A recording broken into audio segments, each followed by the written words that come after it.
Anything. That includes blessings for his people. You know what the #1 job of somebody that sold their soul in Hollywood is? Is to act like it didn't happen. They all do the same job. But I'm not scared of being the competition. Yeah, on paper, they're a better team. They have all the assets and resources and we don't. But let us get on the line, boy, and see if that factors in. I guarantee you it won't. All of these shortcut takers, they'd cancel me for talking about Harvey Weinstein before the thing came out. But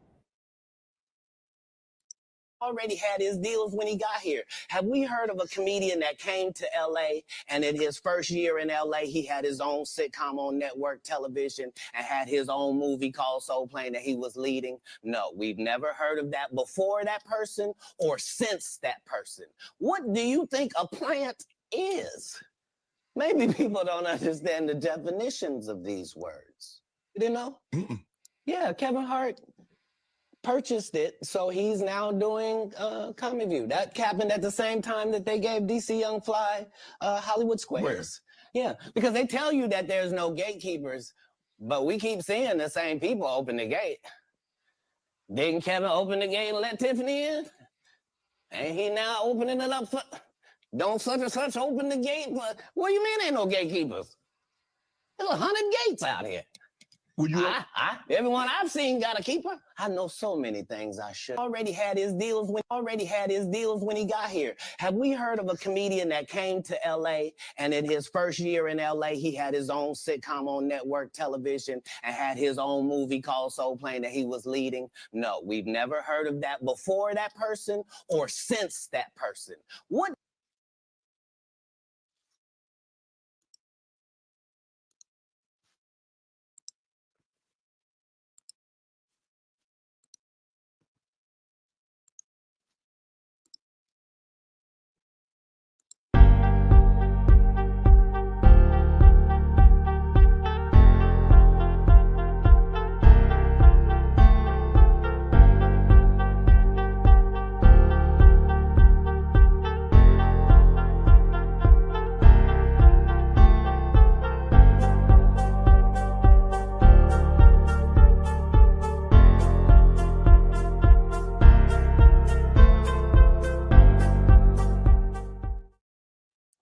Whoever you are, wherever you are, hope you are blessed and doing safe. Ladies and gentlemen, greetings, family. Of course, I'm tuning in. You see me without the glasses off today. But if you're looking for some opportunities, particular advertisement opportunities, then look no further at the link at the bottom to my email address. You can hit me up for advertisement opportunities. We are supporting and promoting your businesses here on this channel. You can also, if you would like to donate and subscribe to our Patreon, a link is at the bottom as well. So you have multiple ways in which you can advertise with the platform by emailing me when we go on through our live stream. You also have access to premium content, those that want to see premium content that you will not find here on YouTube or Facebook or Twitter, as I am suspended probably by now. You guys can check out the Patreon at link at the bottom. But advertisement opportunities, definitely email me, gavin.grich1@gmail.com for rates. And for the Patreon, it is the same as the YouTube channel. It is channel gboot2786. All right, I'll holla. Peace.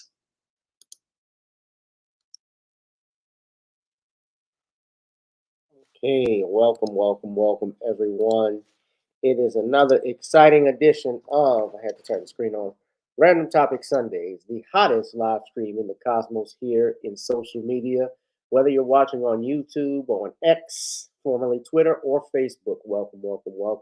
We got a lot we're going to get into today, ladies and gentlemen. Of course, more fallout over the Katt Williams interview, but also something that Katt mentioned. We're going to talk about industry plants in Hollywood. And I also have a couple of other discussions as well. So, first and foremost, I need everybody to please hit that like, share, and subscribe button. So, if you're watching on YouTube or even on Twitter, or X as it's formerly called, you can actually hit that share or like button, ladies and gentlemen, so that we can go ahead and get that algorithm boosting. We're fighting, of course, YouTube censorship program, but real people gonna support regardless. So if you're watching me, you know who I am, ladies and gentlemen. Hit that like, share, and subscribe button. All right.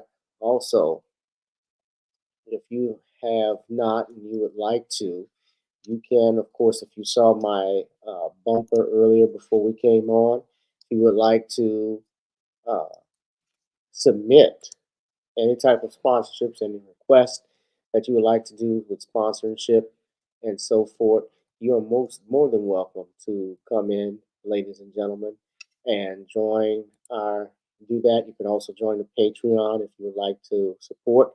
And we got a lot we're going into. We get this hot and heavy tonight, ladies and gentlemen. We're talking we're gonna get this thing started. I'm reaching out to a couple other people. So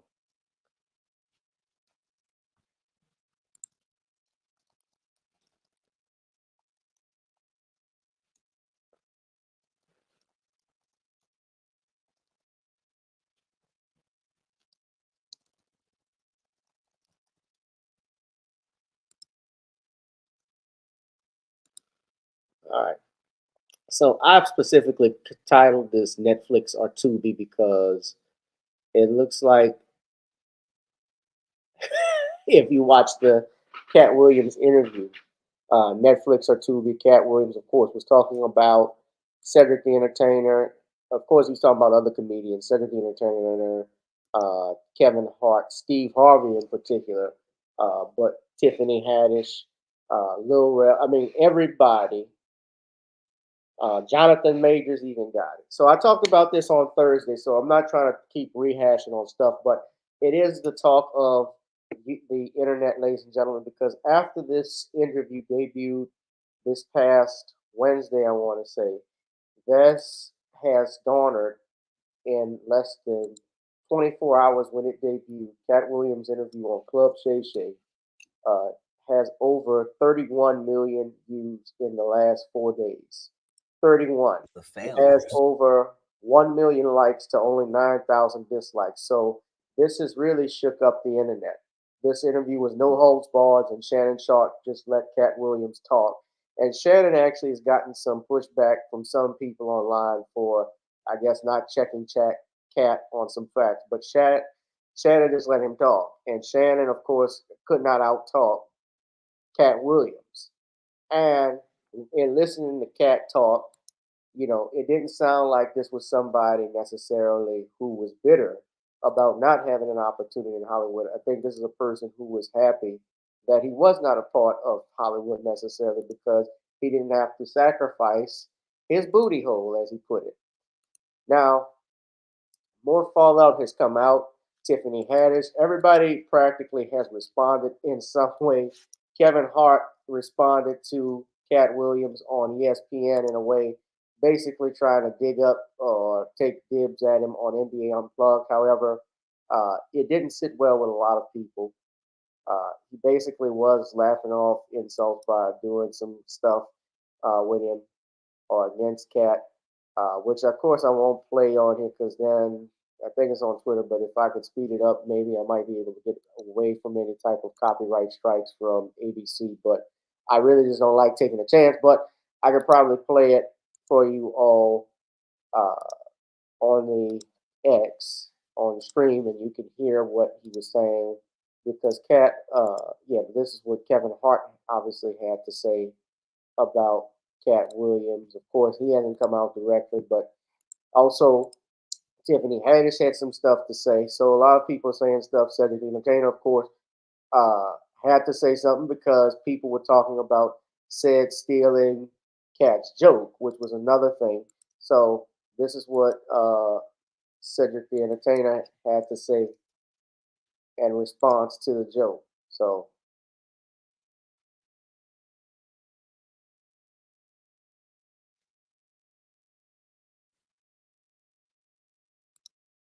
Okay, so in today's video, we got Gilbert Arenas coming out. He's one of the main faces I saw call out Cedric the Entertainer for stealing Katt Williams' joke. We already know everybody else has been tight-lipped around that subject with Cedric the Entertainer stealing Katt Williams' joke. The internet definitely didn't hold back because they got the comparison as well. And I would like to highlight that in today's video as well.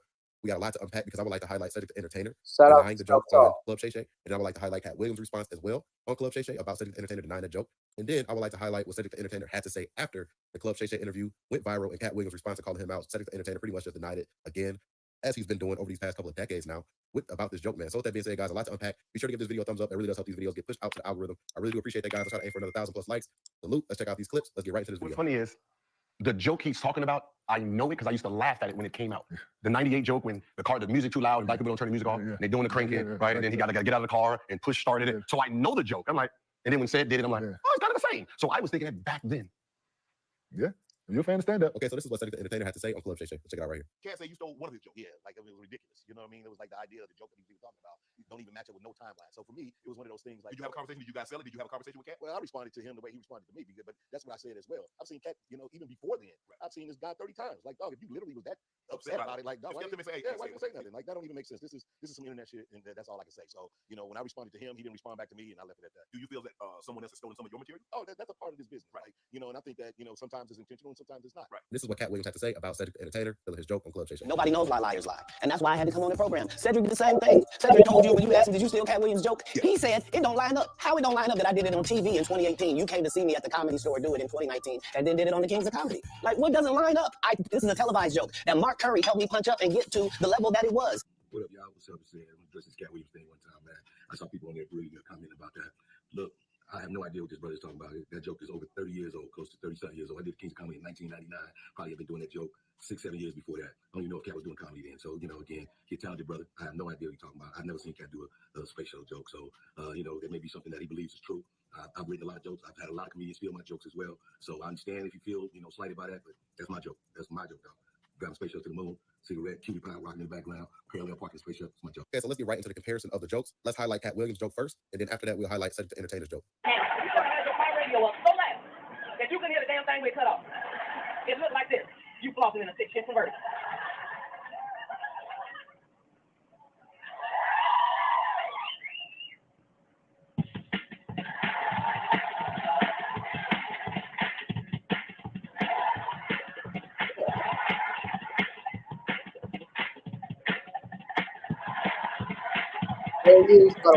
So I'm talking through this, I'm speeding it up a little bit, but I don't have any copyright. But it's essentially, the music almost sounds the same. Okay, that's a comparison right there, guys. Y'all get in the comment section down below. Do y'all think Cedric the Entertainer stole his joke? Get in the comment section down below. I would love to hear your thoughts about today's video. Hit that like button if you made this part of the video. Don't forget to subscribe up as well. Like, share, comment, and subscribe for more self-taught videos. Yeah, guys. Peace. They're even talking about Cedric stealing from designing women. They had a comparison. I mean, the internet now is not a comedian's best friend.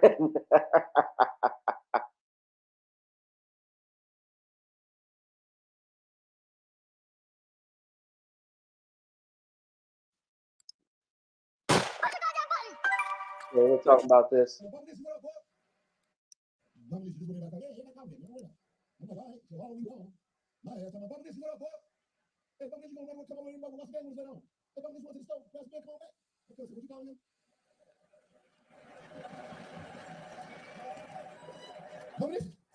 He said everybody call him Bubba. This is all I can call him that. Like, no, man, it ain't CJ. He's saying you can call me by my initials. That's what he's. The only way that I can answer that question is by telling the Bominicious story. It's a true story. See, there was this white family lived in Mississippi, and they had this man who worked for them occasionally named Bominicious. Now, he did various small jobs for them on and off for about a week. One night, he just finished bartending a party, and the lady of the house realized that she didn't have any money. So she said to him, Bominicious, I want to write you a check, but I don't know how to spell Bominicious. And he said, well, I've been meaning to talk to you about that. See, when I came to work for you, I told you my name, and then I said, but you can call me by my initials. Say shit, you already know how to take over. Immaculate, I'ma get a game makeover.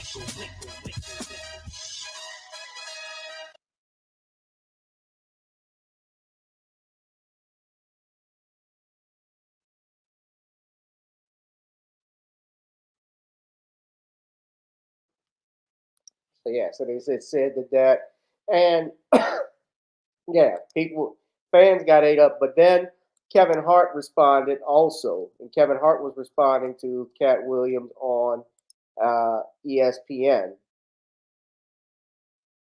and when he was on a NBA,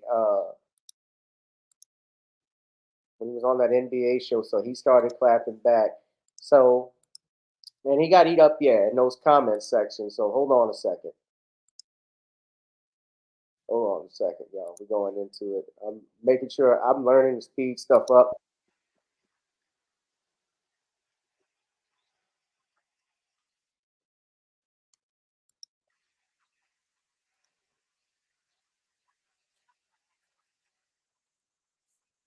But Katt Williams bought the Knicks. So hold on a second. So let me make sure I speed this up. That way Disney can't get me. He definitely bought it. He bought the Knicks, and it's rumored that he took the Knicks back, returned them with a receipt. Yeah, you can do that. You know you can do the that. first person ever did. Yeah. Oh, they gave him a 30-day policy. He had it. Well, he bought it for 15 days and returned it. Yeah. That's another fun fact about the New York Knicks. He made the team. He played. He played. Oh, He played with the Knicks. He played with them. We know he's fast. They say he's fast. Yeah, he run the fastest. A 3.9. What you say? 3.9. He figured out how to play basketball from reading all the books. 3,000 a year. That's 2 a day. At 6 years old. That's 2 a day. Who knew he was so voracious? At the age of 7, he got accepted to the, I think it was Delaware University. Never made public news. That's the classic voices, but and people are clapping back. These are the comments Bookie was talking about. Yeah, FBA, Foundational Black American, put up gifts. You know you're a real cornball. Nah, boy, Cat cook your ass. Now you trying to respond back on an NBA broadcast. We want to hear you address what he said. Cat flamed these dudes so bad that some of them would have been better off not saying anything at all because this ain't it. Yeah. Everybody's doing that. Tiffany Haddish responded, and I told y'all I met Tiffany Haddish before. Tiffany Haddish was pretty nice. And she responded to Cat, well, yeah, but everybody's eating up Kevin Hart. And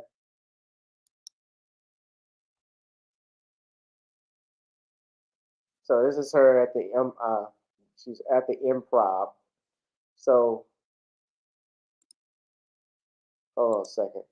I don't want to put TMZ stuff up here because TMZ, they will even go in and actually copyright strike you for stuff. Yeah, O'Shea was even talking about how he tried to come at Cat and instantly regretted. Referring to Kevin Hart.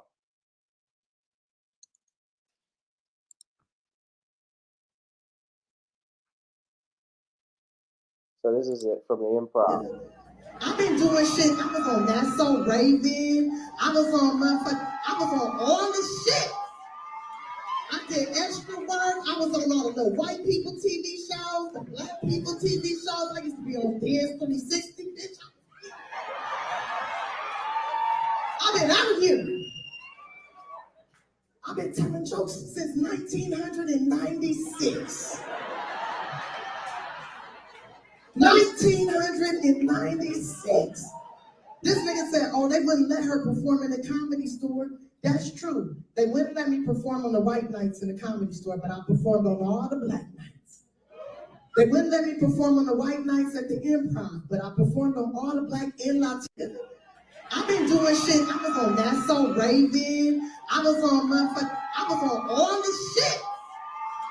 I did extra work. I was on all of the white people TV shows, the black people TV shows. I used to be on Dance 2060, bitch. I've been out here. I've been telling jokes since 1996. 1996. This nigga said, oh, they wouldn't let her perform in the Comedy Store. That's true. They wouldn't let me perform on the white night. So she's probably the only one that's firmly, directly responded with trying to do it with laughs. Of course, I mean, there are some people who don't find Tiffany Haddish. And I'll just say this. I met Tiffany, and I actually saw her. She came to Hi Ho Lounge, where they do their open mic night. And she was in town, I guess, my understanding, probably filming a movie. And Tiffany Haddish rocked that motherfucker. I'm being real. She was funny. Now, it was a mixed crowd, too. Now, I've enjoyed her stuff. I thought she was real funny. and I actually got up. We were performing. I did the open mic night with a lot of other comedians, and I got to meet her afterwards. It's actually my day before my birthday, and she was very cool. She took a picture with me. She told me happy birthday. Y'all have seen that picture before.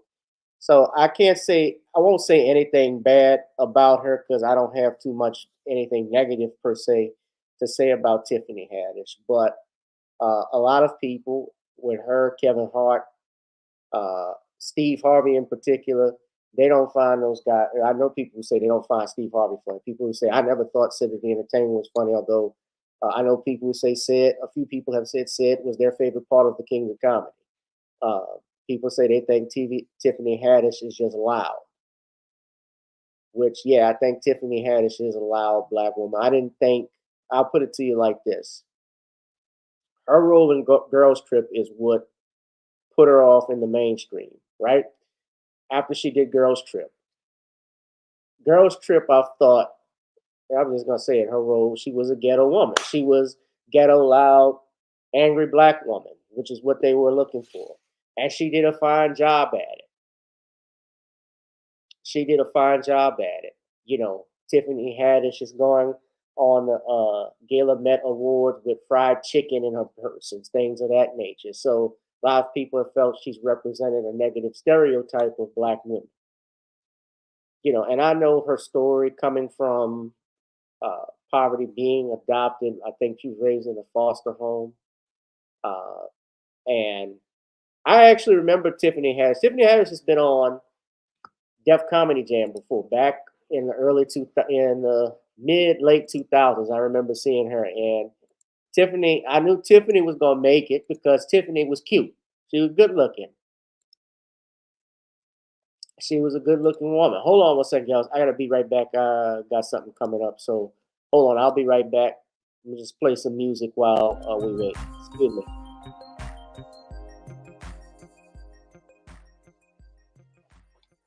Be right back.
All right. Sorry about that. We back. We back. Ooh, I love that theme. We back. Sorry about that, y'all. Some more Emperor Rex is joining us. So we're right back, man. I'm back. So let's also talk about how tying that in with Katt Williams was saying. So I was talking about the show, and Katt Williams basically was calling these people industry plants. Now, I want to ask everybody, and that's a comment that I have on the G-Boot 2786 page, if you're watching. Do you think there are such things as industry plants in Hollywood? Because I have looked, and here's my opinion, I have seen some of these people that Katt Williams had been talking. I'm not just talking about, and I'm not talking about Kevin Hart in particular or Tiffany Haddish, but I'm just speaking in general. When he was talking, I think he was on B103 out in Atlanta, that infamous roast that he had with Wanda Smith. Before that, Katt was dropping stuff on Tiffany Haddish, how the Girls Trip script was written years before she even started it, which is true. And I want to ask you something. I want to ask you, do you think, so he called Kevin Hart an industry plant. Do you think Kevin Hart, do you think there are industry plants in Hollywood? Or Hollywood, I should say. Do you think there are? Give me a yes or no. Do you think there are people who are selected to be the new Negro in Hollywood? Now, something he said interesting in that interview with Wanda Smith. He mentioned Lil Rel. He mentioned mentioned Lil Rel, Tiffany Haddish, but he also mentioned Gerard Carmichael. Now, I personally believe, y'all, that poll is up right now. I personally believe Gerard Carmichael, in my opinion, I think there's truth to that stuff about being an industry plant, because some of these guys, if you look at their background, come out of nowhere.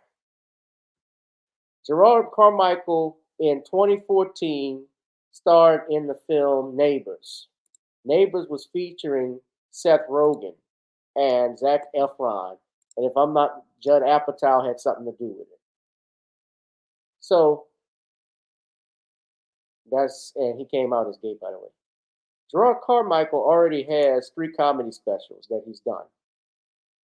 He won a Primetime Emmy for writing Rothaniel and was nominated for guest hosting SNL the same year, back in 2022. I had never heard of this Negro before. I had no idea who Gerard Carmichael was. He was doing guest supporting roles, and he starred in Neighbors. He starred in The Meddler. He had Spike Lee direct his first HBO special at the Comedy Store. A HBO special at the Comedy Store, ladies. And I want you to think about this. This is a new young comedian in 2014 at the age of 27. Now, I'm not being I want to be clear. I'm not hating. I'm not saying that he didn't deserve or work hard for anything, but how you just come out of nowhere? You don't just come out of nowhere in Hollywood and get a special just by being lucky.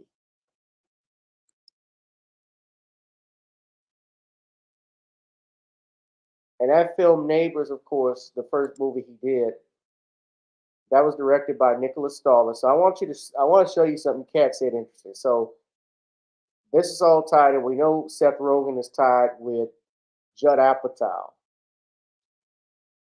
Nicholas Stoller, who's a British director, Nicholas Stoller directed Forgetting Sarah Marshall, Neighbors, Get Him to the Greek, that featured Russell Brand. He also wrote the films Fun with Dick and Jane, The Muppets, Sex Tape. So he has ties. The first epic movie, Underpants, Captain Underpants' first epic movie. He also wrote Night School, which featured Kevin Hart and Tiffany Haddish. Now, that's interesting. So he has ties with the producer of Forgetting Sarah Marshall was Judd Apatow. Now we know Apatow because Apatow was the one that went at Bill Cosby a few years ago, back around the same time Gerard Carmichael, Hannibal Buress, all those guys debuted. Hannibal Buress was in Neighbors, right? So he produced this film, Forgetting Sarah Marshall, that featured Jason Segel, Kristen Bell, Mila Kunis, Jonah Hill. All of those guys are tied in. And Seth Rogen is part of the Judd Apatow umbrella. Guess who else we also know from this? Who else is tied into the Judd Apatow umbrella? Kevin Hart. Because Kevin Hart's first breakout was in a TV series called Undeclared that was created by Judd Apatow on Fox.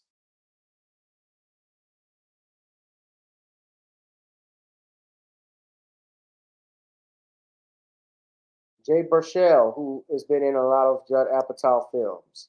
You have a lot of people I know. Monica Keenan, I know her because she was a scream queen. She was in the Freddy versus Jason film. I remember her. I ain't gonna lie, I thought she was fine. White Crush. Seth Rogen,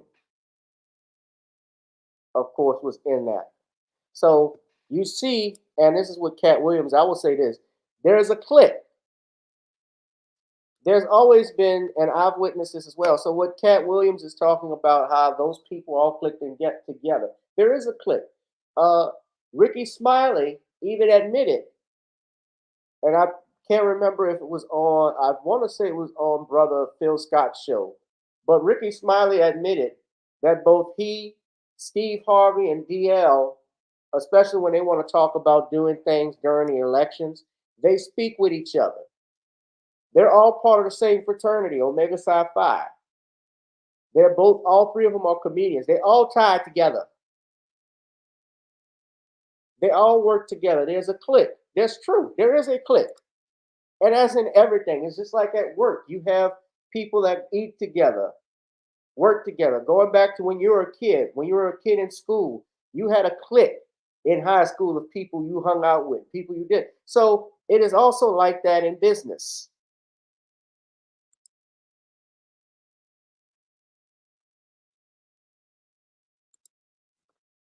So Undeclared, Freaks and Geeks.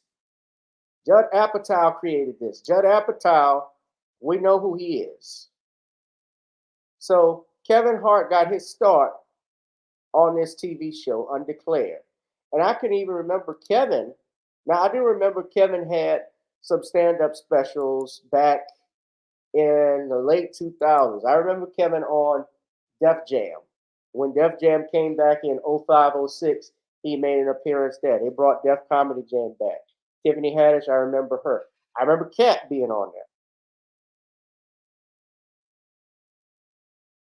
there. And so what Katt Williams is talking about is this clique. So as I'm looking at this, and how Hollywood has treated certain people. So far out of 3 votes, come on, y'all got to actually get more votes than this. Go to the GBoo2786 page, ladies and gentlemen, right now on our live stream, and do this poll. Do you think there are black industry plants in Hollywood? Yeah, I think, my personal opinion, yeah, I think Gerard Carmichael is a plant. Kevin Hart, possibly. I'm not knocking Kevin Hart's talent. I think Kevin Hart, to me, I think he's funny. Now, some jokes he does repeat, especially the short jokes usually. But Kevin Hart did Ride Along. I thought the Ride Along series with Ice Cube was pretty funny. Do I think Kevin Hart could have gotten further? Am I saying, now look, I'm not saying that these people aren't talented. Yes, I believe he is talented. But are there a few people who I won't name, let's just say that couldn't get anywhere without their help, without the help of others, without somebody in Hollywood looking out for them. And the question is, did they do something strange for a piece of change? Because he alluded to that. If you go watch the Comedy Hype interview with Damon Wilson, who played Lamont Sanford on Sanford and Son, he talked about how he avoided these parties and functions. Right. Phil Scott did that. Ricky Smiley alluded to the fact when they want to get black people out to vote. Yeah, when they want to get black people out to vote, Ricky Smiley, D.L. Hughley, and Steve Harvey, they talk to each other because they are tied with the Dems. Dems gives money to many of these black radio stations or not even black radio stations because there aren't that many here in the United States anymore. And most of these programs are bought out. For instance, iHeartRadio owns the Breakfast Club. I think Cumulus is out in Baton Rouge. I don't remember who owns the Steve Harvey Morning Show. I think Steve Harvey is part of iHeartRadio now. There are always gatekeepers in Hollywood. It's always been that way. So Katt Williams is not lying. One thing they can't say about Katt is that Katt lied about anything. Everything I've said is, oh, he got to get his facts right. Oh, this nigga's drunk. He crazy. They never said the man was lying. Ice Cube practically, if you saw Ice Cube, his story when he wanted to clear the air about Friday After Next, everything Katt Williams said, he confirmed. Same thing with Ricky Smiley. He responded and he said this. He said, I never filmed a rape scene. But he also said the Money Mike character, it was implied that he was going to get raped by the Damon character, Terry Crews's character. So what they did, especially since Katt was killing the role, they expanded. He said Money Mike was just a supporting character. But Money Mike actually is who stole the show in Friday After Next. He took over. I was like, honestly, and I love Chris Tucker as Smokey. Chris Tucker makes the movie, but honestly, Katt Williams stole the show. Katt Williams stole Friday After Next from Mike Epps and Ice Cube combined. From John and the late great John Witherspoon, D.C. Curry. I mean, they were all great, but Katt Williams as Money Mike, he just expounded on the character, and this was, and he alluded to the fact that he was homeless. Katt Williams was homeless at the time when he sat down, and that's something people forget in the Shannon Sharpe interview. How he was homeless and didn't have any money. How he needed, he was actually, this was his first role. He needed money, I think, for a tumor he had in his face or something along those lines. Is what Katt was alluding to Shannon Sharpe. So this was big for him, and he didn't waste it. And you remember, he did the movie First Sunday. Yeah, and Ricky Smiley was playing. He said it was in a dress. Now, I will say something I don't care that Katt Williams has done a couple of things. I didn't care for the Michael Jackson. Well, he mentioned Michael Jackson. A lot of the Michael Jackson fans who saw the interview didn't take exception, or took exception, I should say, to what Katt was saying about Mike. And he is strong. I ain't gonna lie. He has said a lot of stuff about Mike in the past. I think that there is always. I don't think it's jealousy on the part of Katt Williams or Michael Jackson or anything like that. But I think there's some stuff he has his opinion on it, misinformed. I mean, Judge Joe Brown, who I know has always went at and attacked Michael Jackson, and he and I have had disagreements on it.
Yeah, Luda didn't even address it straight.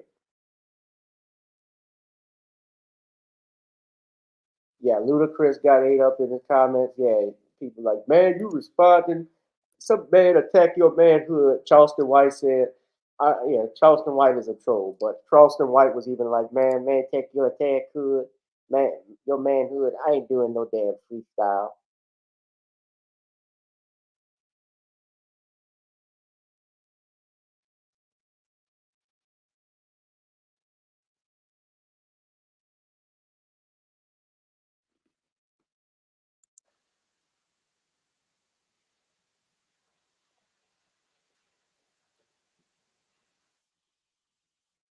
So Cat went off.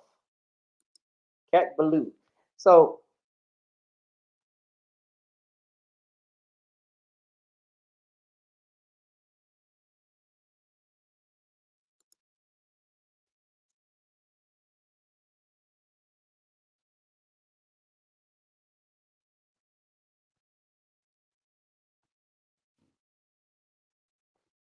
yeah, man. What y'all think? Hit that like, share, and subscribe button.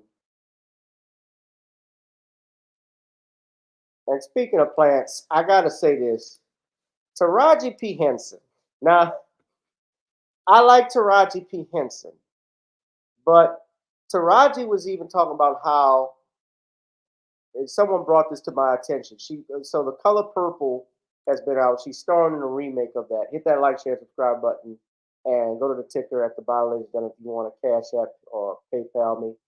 But yeah, so Taraji P. Henson is in the news again and her cast, because they were complaining about not having any dressing rooms on the set of The Color Purple. Now, there are reports like this, and the film, actually, they've been trying to talk about how great it was. The film was great. The film has taken a nosedive, actually, at the box office. It's flopped. They're saying it was this big. It's been ruling the box office. It was directed by Blitz Bazawule. Who's from, yeah, that's got to be not FBA. The film is flopped. Its box office so far on a $90 million budget has been $54 million. 90 to 100 million. And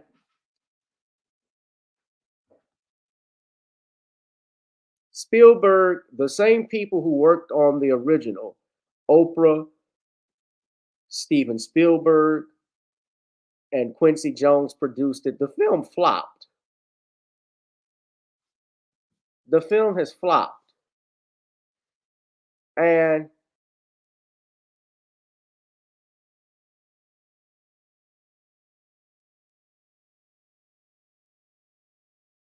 Taraji, even if you read this, she stated, okay, I'm going to show the video, but I want y'all to look at this. So on a $90 million budget, they didn't have dressing rooms. supposed for The Color Purple. On top of that, this is what she says here. Taraji P. Henson did an interview with the New York Times and alleged that the production forced the cast to drive in their own cars to the set. So they were forced to drive there.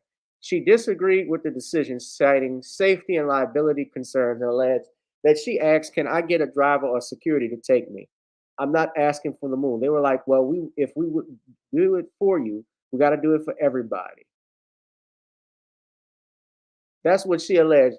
And then on top of that, so they're even saying they didn't get any dressing rooms. Now, Haley Bailey, who was in the film, she just had her baby with rapper DDG. Congratulations to her. So I want y'all to look at this though. This is The Color Purple, okay? So this is what the cast had to say about the film. So and bear in mind again, $90 million for this film. So Oprah is here. So speaking of plants, here's Oprah. That's Oprah on the right, and that's Taraji. I think that's Fantasia on the left. I don't know the name of this. Taraji, as Blitz, our director, says. I mean, I have been watching her from the beginning, and to just have someone just be a guide for us, be our voice box. I remember when we first came in and we were doing rehearsal, and they put us all in the same space. Like we didn't have our own dressing rooms at the time, and they did not give us. Sorry, Miss O. We didn't have no food. She had no idea. She didn't know what was going on. She had no idea. She was like, I heard about it. Oh, yeah. And you corrected it for us. You corrected it. Didn't I call you? Yes, and I was like, Miss O, we gotta fix this.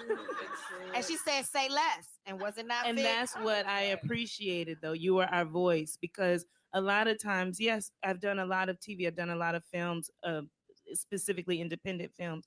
But this is my first studio film. So sometimes you do come in just saying, okay, well, I'm going to just take whatever they give me. I'm just happy to be here, you know? But you spoke up for us and you showed me how to do that.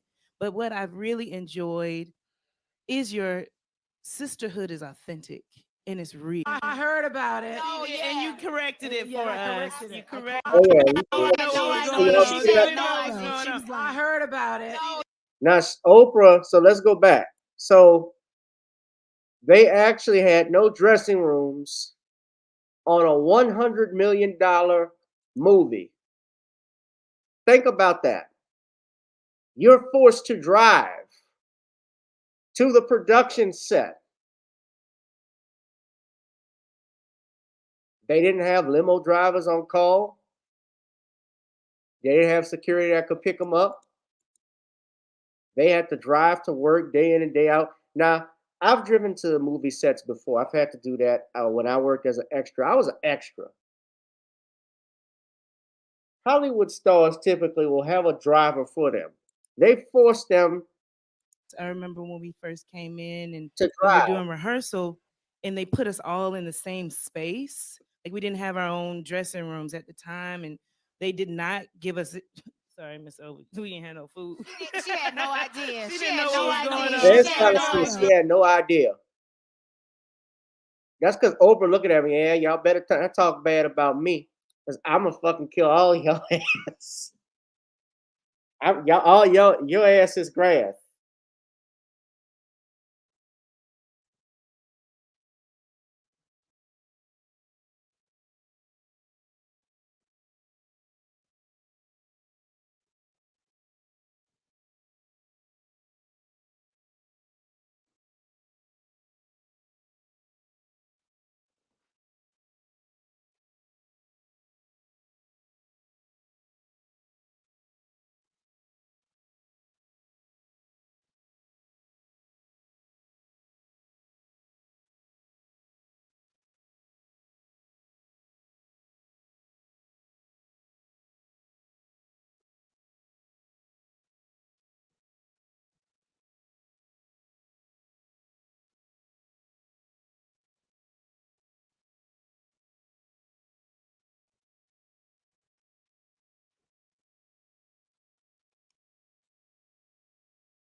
Sorry, I just got an alert on my phone. I was looking at something.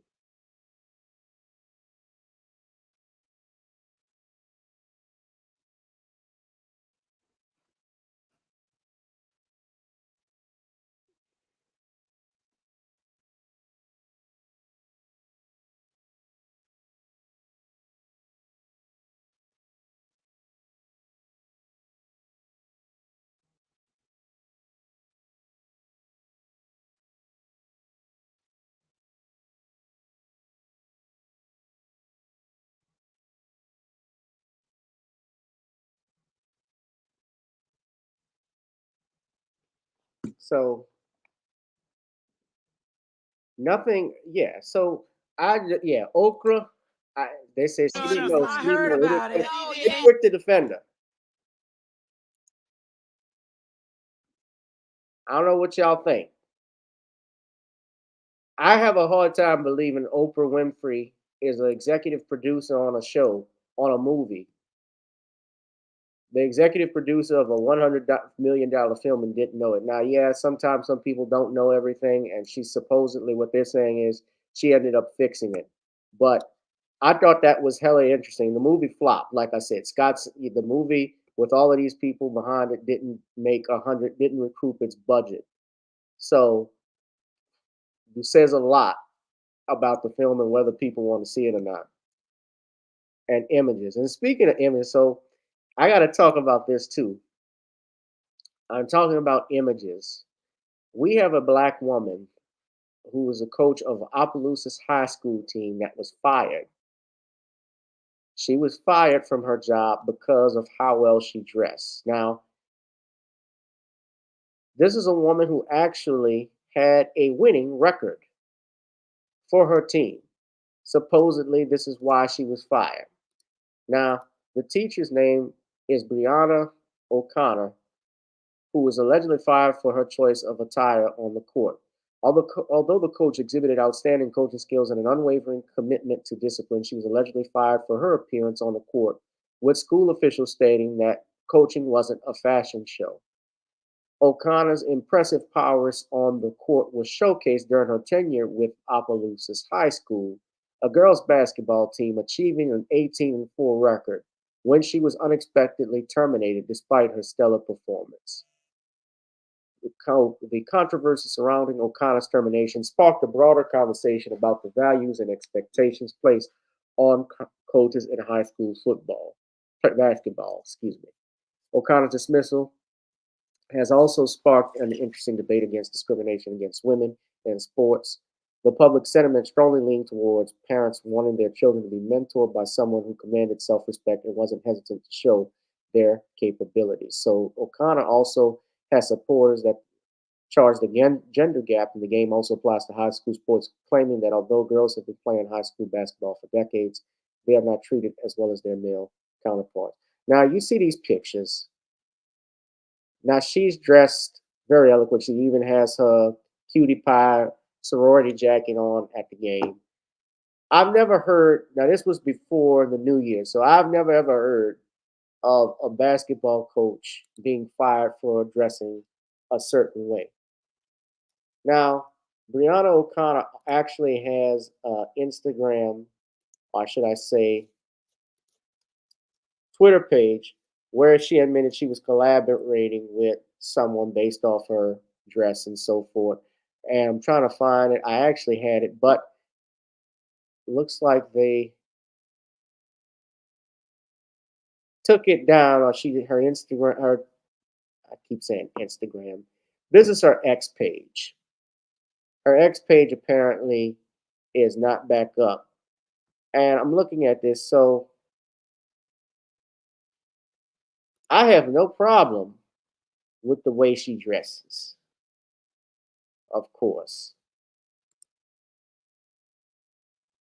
Now, out of all places, unfortunately, it has to be in Louisiana, my home state, where Brianna O'Connor was fired. This is nothing but a power move, ladies and gentlemen, against a black woman, against a black person. In my humble opinion, if it's true, this is why she was fired. It's obviously, it's not about her dress. It's about black excellence. You have someone, and I don't know if they told her about how she dresses or so forth, or maybe they're not used to seeing black women all lesed out, especially in basketball, at least showing femininity. They gotta be all looking like Brittany Griner, manned up with your tits cut off and taped and shit. And she obviously doesn't do that. There's a curve in every member of her family. They're not used to that.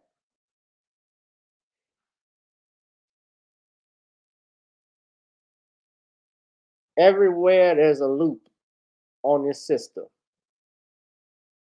And I can see the hatred. It's got to be, and it's in Opelousas, which is Opelousas, if you don't know, especially history, there was a scene of an infamous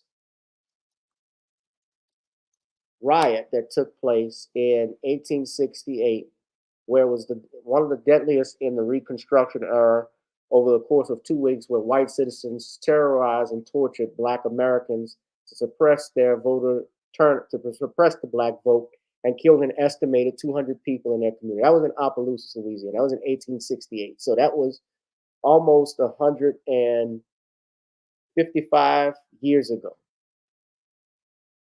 Opelousas.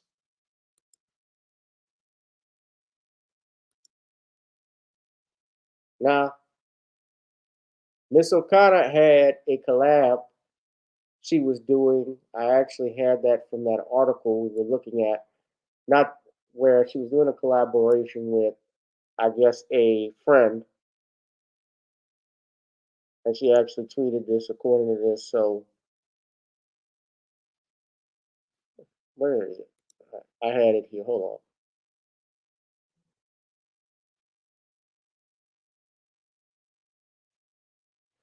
It looks like the sister actually got a new job. It looks like if this is her. Brianna O'Connor is now the new basketball coach. So there's a bright light to this. Coach Bree is now the new coach of Scotlandville High. So I think this is the same sister who got fired from J.S. Clark leadership in Opelousas. So now she has a job in Baton Rouge. So when one door closes, another door opens. So she's in Baton Rouge, and they've brought her back. She's got a new job, so shout out to her. This job in Opelousas wasn't for her. Now, guess what? She goes to Baton Rouge. Let's say she cleans house in Scotlandville, for the sake of argument. She cleans house in Scotlandville, ladies and gentlemen. She actually goes on win some championships with this girls' basketball team. Who is to say she won't get a job at Grambling or Southern or LSU? Well, maybe not LSU, but you never know what may happen. But we all remember something like this. Or she might get a job with the WNBA. Satan meant it for bad, but God meant it for good.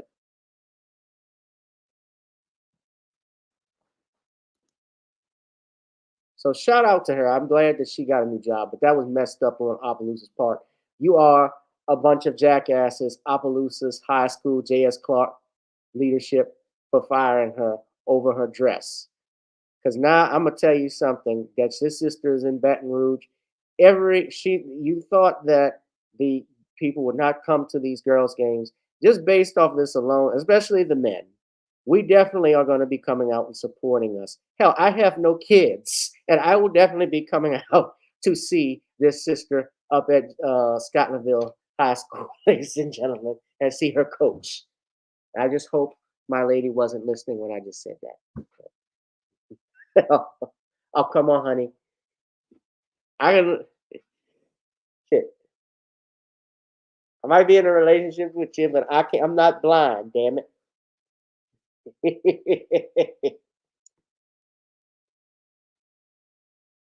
Come on, man. We ain't gotta pretend.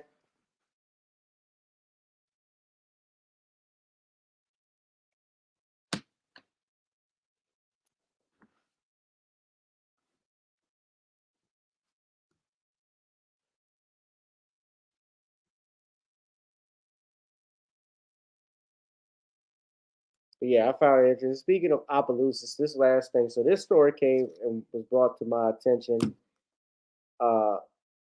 Did y'all see this earlier? This is a story that came out of Opelousas as well. So Opelousas is in the news. Their police chief was involved in a domestic dispute with his wife and I guess his apparent mistress, and she turned herself in. They all work for the same police department. She shot him, basically creeping on her. According to the sheriff, Bobby Goodrow on January. Am I pronouncing that? Gidrow. This was on New Year's Day. Opelousas police officer Savannah Butler, 42, surrendered to the St. Landry Parish Sheriff's Office by turning herself into the prison to the parish jail.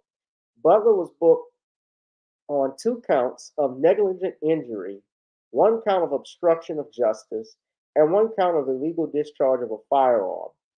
Butler then posted a $22,000 bond. The arrest stems from a December 22nd, 2023 domestic issue that led to the negligent shooting of the police chief, Greg Twin LeBlanc, and his wife, Captain Crystal LeBlanc, with the St. Landry Parish Sheriff's Office. The investigation revealed that LeBlanc and his wife were shot at Butler's home on Garnett Drive, just outside the city limits of Opelousas. On the night of the 22nd, Crystal LeBlanc went to Garnett Drive to speak to her husband, who was inside Butler's home, and knocked on the door of the residence. Chief LeBlanc then walked outside, and the two began arguing. Butler then entered the doorway with a gun. When Chief LeBlanc put his hand out in front of the weapon and retrieved the gun, he was shot in the hand. The bullet traveled through his hand and hit his wife, Crystal, in the arm. After being shot, both admitted themselves to the local hospital. Now you look at this photo, they all work for law enforcement, all 3 of them, apparently. Looks like they work in law enforcement or government. I don't know which one is so I think that's definitely Greg LeBlanc, if you're confused. And so the alleged, I gotta be careful with my words, alleged mistress or alleged woman, it doesn't say that they were in a relationship, but it looks like there was something going where he's at the house of this woman and begins arguing with his wife. Both LeBlanc and Officer Butler were placed on administrative leave by their respective agencies pending the completion of an investigation.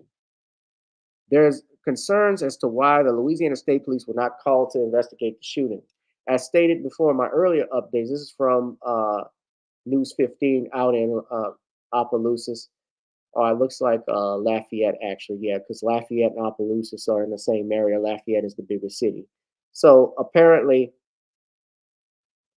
the state police don't typically, I can say this too, state police investigate highway patrol stuff. They don't investigate domestic incidents. That's something that's done by the local police department or maybe even the sheriff's office. But obviously, he would have to recuse himself. So he admits to infidelity in a letter to the public about shooting that sent him and his wife to the hospital. So he was having an affair. So here's the story. Well, breaking news right off the top. We first told you about this story on KDN.com today.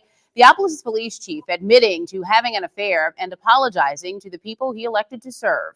If you recall, Chief Greg LeBlanc and his wife Crystal were shot 3 days before Christmas. In his letter, LeBlanc also acknowledges he was unfaithful to his wife, who is a captain with the St. Landry Parish Sheriff's Office.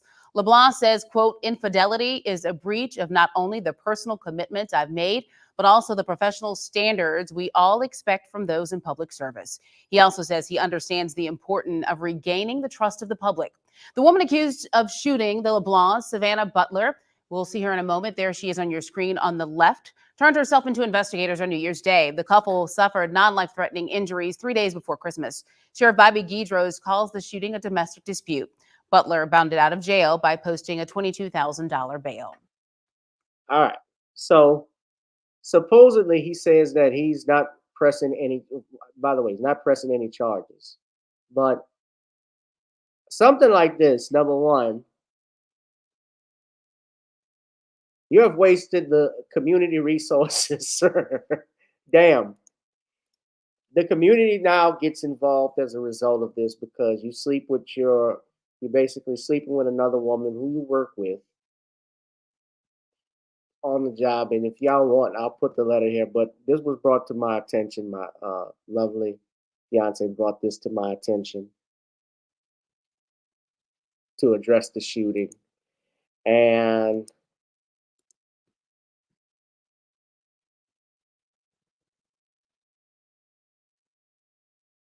It looks like, yeah.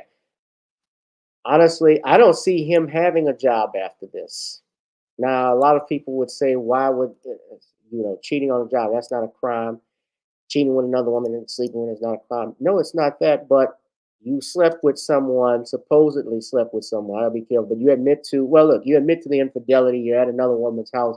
I'm just putting two and two together. You're sleeping with somebody who you work with.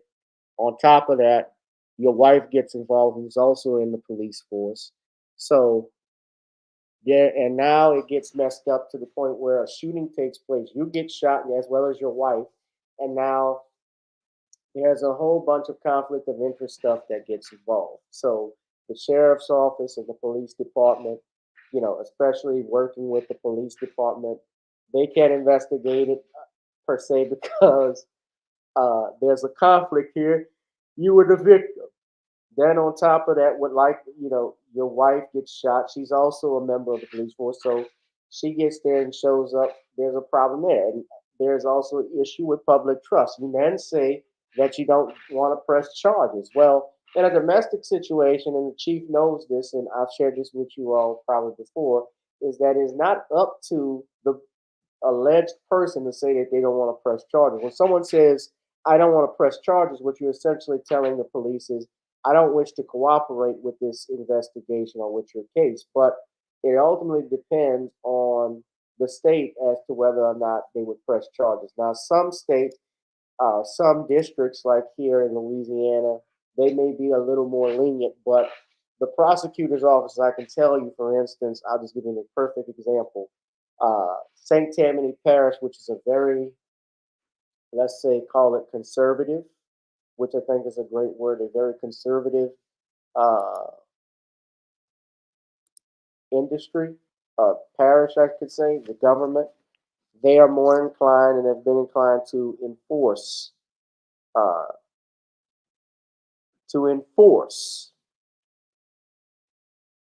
the laws of the state, especially in domestic cases. So I find it interesting. But hey, it's cheaper to keep her. But damn, he's just lucky it was on his hand and not the other place.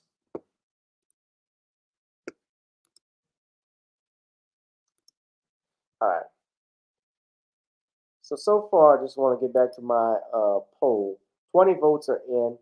More than 100% of you all state that you believe there are industry plants in Hollywood. Everybody believes it by unanimous vote. It's not no no's at all.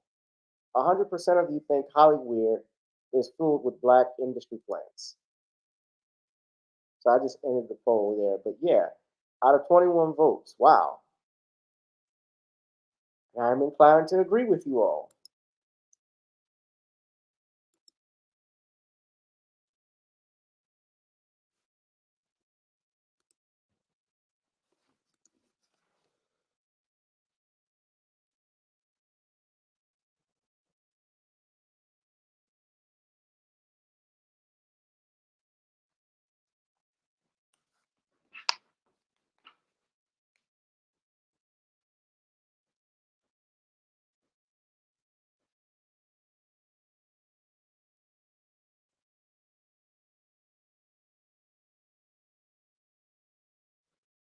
So